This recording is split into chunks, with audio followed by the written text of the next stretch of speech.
afternoon to my fellow booktubers. Welcome to Jack's Reading Corner, and it's time to do another tag video. I have my Word document where I put the questions up, so I will be looking over to the left. I don't know if it would be your left or my left. Because, right now it's on my left, but it might be on your right when you're watching this. I was never really good at that. But this is the Book Snob video, and I will put the link to the original creator, or to the original creator of the tag below in the drop box below if you're interested in doing it. So, here goes. Okay, so the first question is, adaptation snob. Do you always read the book before you see the movie? So I said no, but I try to read the book first. Now, I personally am like, it's not a crime if you see the movie first. Because, yes, there's a lot of things that are in the book, like a lot of details, and a lot of things that were changed in a movie version that, you'll be missing out on in a book. But it's not an offense if you happen to watch the movie first, and sometimes the movies are more accessible than the books. I've said this many times that it's easier for me to, watch the Lord of the Rings movies. I've tried to read the books quite a few times, and I just can't do it. I usually only get up to the chapter where they get to the mushroom field, to that farmer's field, and they run into Merry and Pippin. But that's as far as I'm sorry, I can't. And then I like the Les Mis, and not just the movie, but the play too, which a few years ago, they did a movie musical version. They made a regular movie version back in the 90s, and then they said they made a movie version that was the musical. And I just find that it's easier for me to get into. I just remember when I was reading the book, and it was just kind of boring to me. I think I was a little spoiled by the musical and the movie. But, and when I say that when I make a decision, even if it's been a long time, and I should probably, and yeah, some people will probably say, oh, give the book another chance. If I say that I didn't like a book, then it will take a lot to get me to read it. But, so but I don't think there's anything wrong with it if you have seen the movie, or even if you just see the movie version over the book. And I think it's people shouldn't get so bent out of shape if you happen to see the movie first. Again, I am well aware that there are a lot of changes that are made to an on-screen version, and there's a lot of details. A while back when I first started making YouTube videos, I did one of my first videos I did was how I think Harry Potter would have done well in a TV format. Because, the movie had to, especially as the stories, the novels got longer and bigger, there was a lot of stuff that they couldn't put in the movie. And I understand why, so. Okay, so next question is format snob.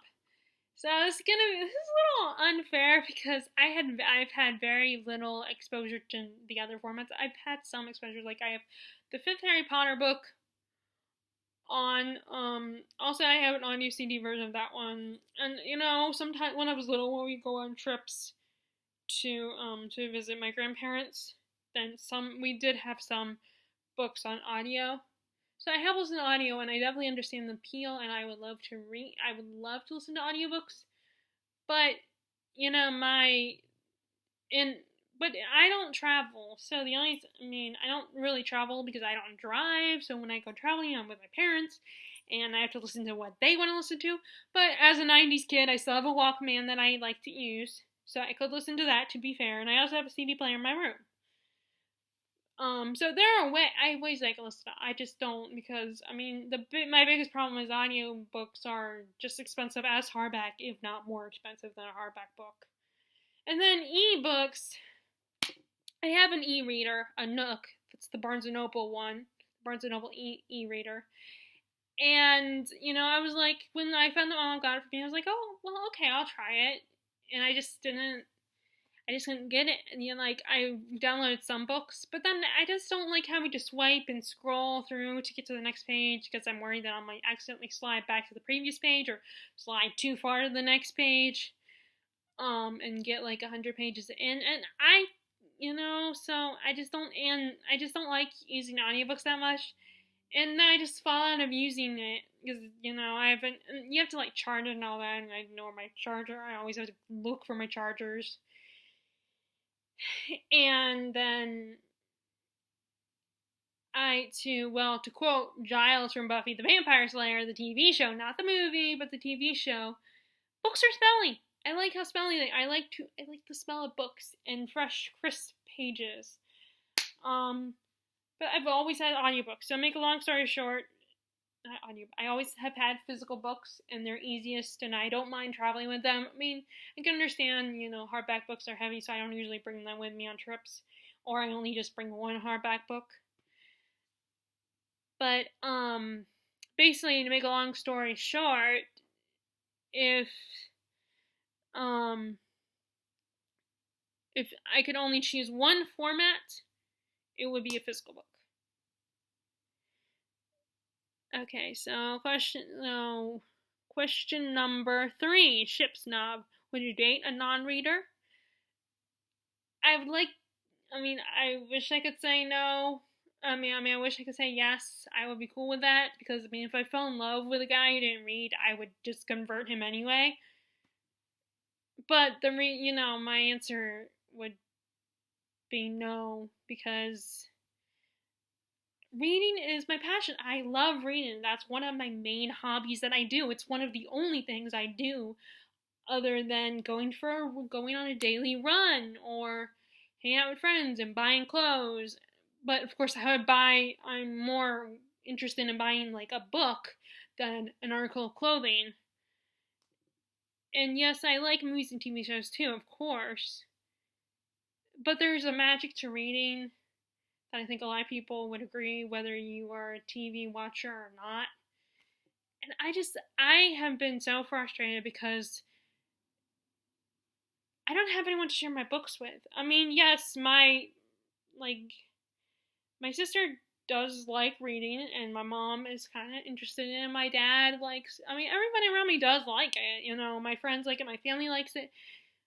But my mom, she's so busy cleaning the house, taking care of us going to work, helping my sister take care of her house and family. It's just easier for her to read a magazine, and it takes a long time. She doesn't read on a regular basis, so it takes a long time for her. When she does read a book, I think it takes a while for her to read a book. And then my dad, I think really he's only interested in nonfiction, like history nonfiction. And then my sister, like my mom, just doesn't have time to read. And although I've suggested audiobooks to her, but she still hasn't. I don't know if she's actually ever done it. And she has books, she just doesn't read a lot.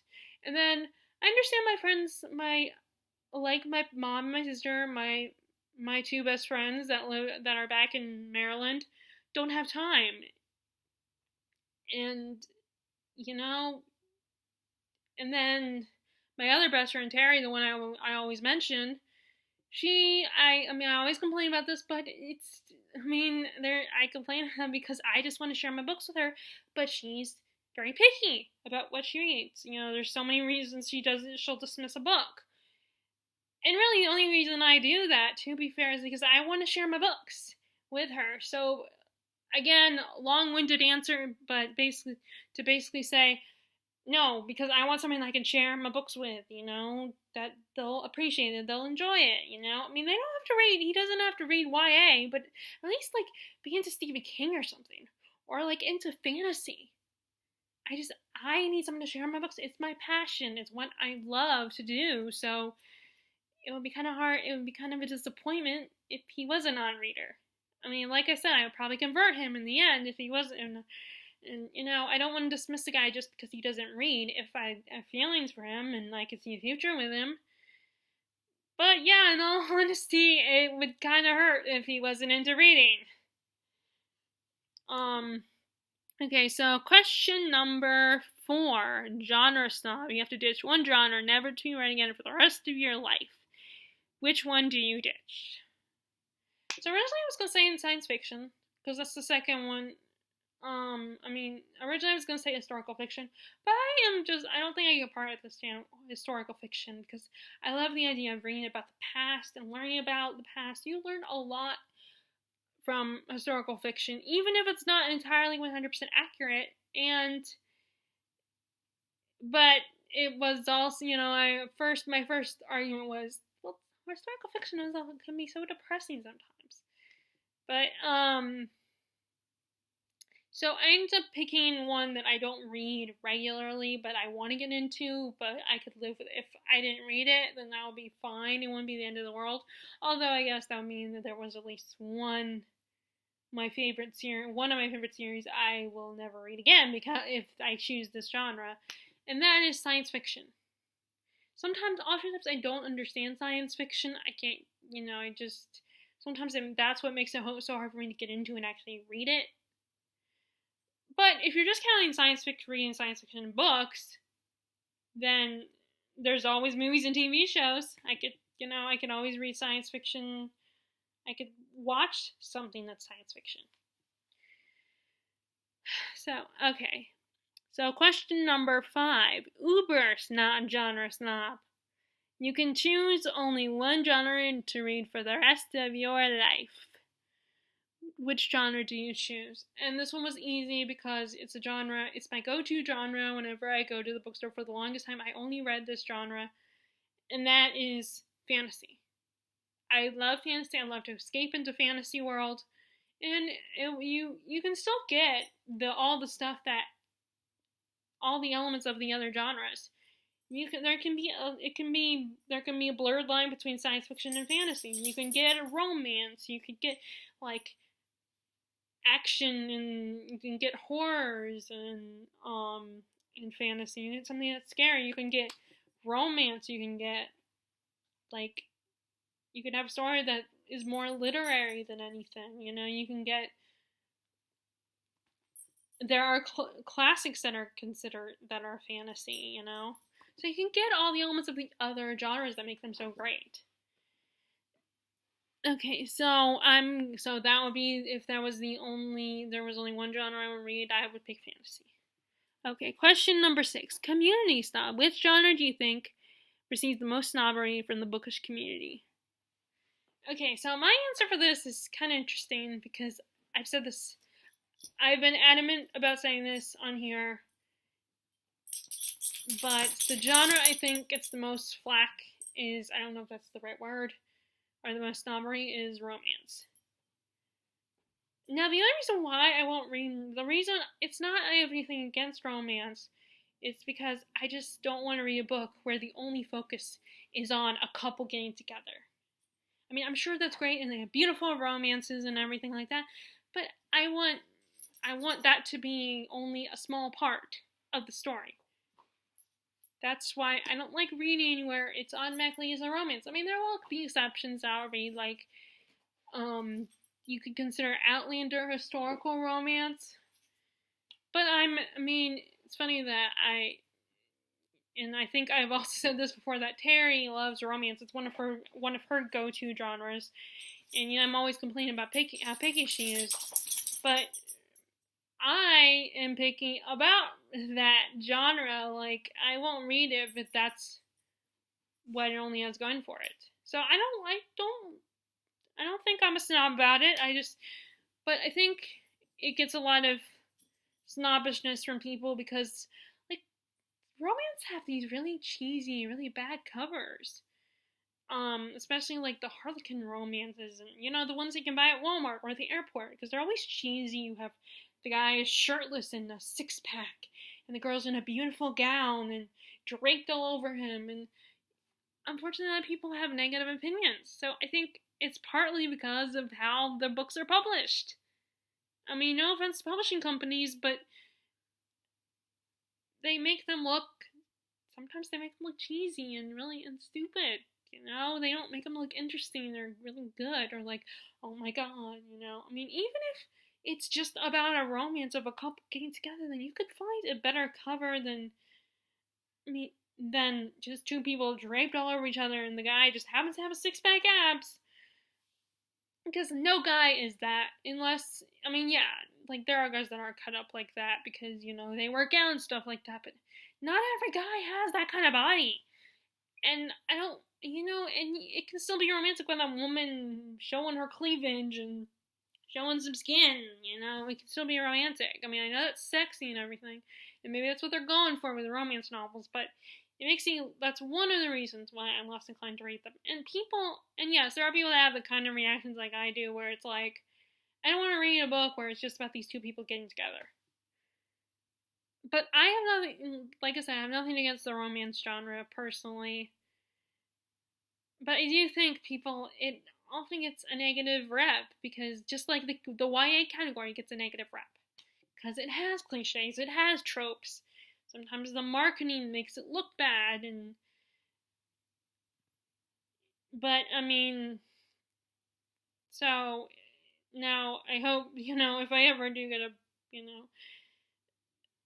but I'm sure, just in case I ever do get a book published, I'm not trying to say, publishers are bad or anything, or marketers are bad, because I think a lot of them do a really good job at marketing, and some of their methods are really good, methods. It's just, sometimes there's certain covers that just don't look all that great. And let's face it, a lot of people get annoyed by whenever they keep doing reprint and remaking the covers. But anyway, yeah, I think that unfortunately is a genre that gets a bad reputation. And, and then again, if it wasn't just asking about genres, I would say, although people always seem to think YA is a genre, it's not. It's a category. It's a type of book. A genre, YA has all the genres in it. Like, you have horror YA, you have, fantasy YA and all that, so it's not a genre. It really annoys me, because people constantly refer to it as a genre, and it's not. So, but if we were talking about category, I would also say YA gets a bad rep too, and gets a lot of snobbery. Okay, so, enough rambling. So, okay, so, number 7, I don't really have an answer for this one, but it's snobbery recipient. Have you ever been snubbed for something that you've been reading, or for reading in general? No snubbing. I just get people who are like, oh my god, how will you read that many books? Or people constantly asking me, what are you reading? And then having to sum it up and telling them what I'm reading, and then I feel, and then I get really, in my own insecurities kind of get in the way of telling people about what I'm reading. And then for some reason, people, because I love reading, everyone's like, oh, you're so smart. Like, at my work, they have trivia night, and they're actually just starting that up again, and I might go to the next one. I don't know. I decided not to say anything to my dad about it, but, because I might change my mind. But anyway, what was I gonna say? Oh yeah, so they have trivia night at my work, and so because I love literature, it's like my parents, because sometimes some of the questions are literature related questions, and my parents want me to go because of that, and I'm like, and then occasionally I remember some random smart stuff and all that, and it's kind of annoying, because they automatically assume, oh, you read so much, so you must know so much, or you're so smart, you know about every book. Well, I mean, even I know I don't know every book, but they think I know about a lot of books, and really I don't. I mean, I'm just starting to read more classics, and I'm just getting out of the whole mainly YA focused books. I'm reading more adult books, and I kind of stick to, and I like to say, I read a wide variety, and I don't stick to certain, I'm not that picky, and I don't stick to certain But it really, I still need to read certain genres. There's other genres I'm just starting to get into, like horror and science fiction. So I don't run into snubbing, but I don't get snubbed, but I do get a lot of like surprise reaction. Oh, my other favorite reaction I get from people sometimes is, "Oh, it's so great that people at your age like to read. That you, being your age, that you like reading." And it's just people are so surprised because I look like you guys see my face. I look like a teenager, so people are like, "Oh, it's so amazing that young people like to read." And it's like teenagers read all the time. Where have you been? Of course, they're older, but I mean, and they probably can't. And who knows how well they are with the internet? I mean, they probably don't watch YouTube all that much. But it's like, you'd be surprised. I mean, a lot of people my age and younger do read books. I know it's so shocking, but it does happen. So, yeah, so those really are the only thing. People being shocked that I love to read, or being shocked that I read so much. And, and it's really frustrating because these people are not on BookTube. They're not on Goodreads. So I know a lot of you probably read more books than I do. And even if those of you who watch my channel don't read more than me, there's a lot of people, other channels that I watch that read more books than me. Like, I mean, I set my goal to 100 this year, but there are people that will set their goal to 150 or 200 books.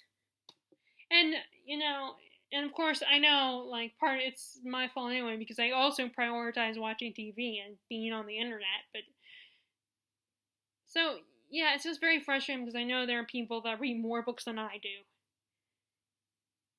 And people are just so surprised, and, I can't really, because they only see me, and it's not like I can show them BookTube or anything, or Goodreads. The only thing I can do is tell them, to let them know, be like, look, there are people.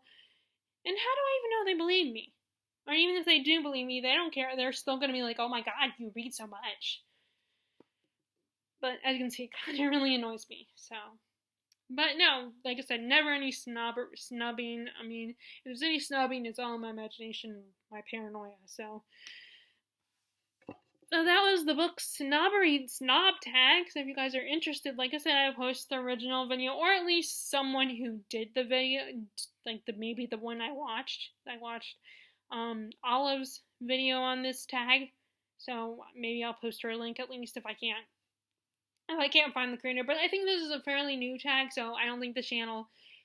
I'm assuming the channel or the blog or whatever would still exist. I mean, granted, who knows? Maybe something could still potentially happen to that person. Their video could have been taken down. I don't know, but either way, I'll post a video of this tag, whether it's the original creator or the person I watched who did this tag. So if you guys like this video, be sure to give it a thumbs up and click subscribe if you have not. And I hope you guys are enjoying your reading, and I will talk to you later. Alright, bye!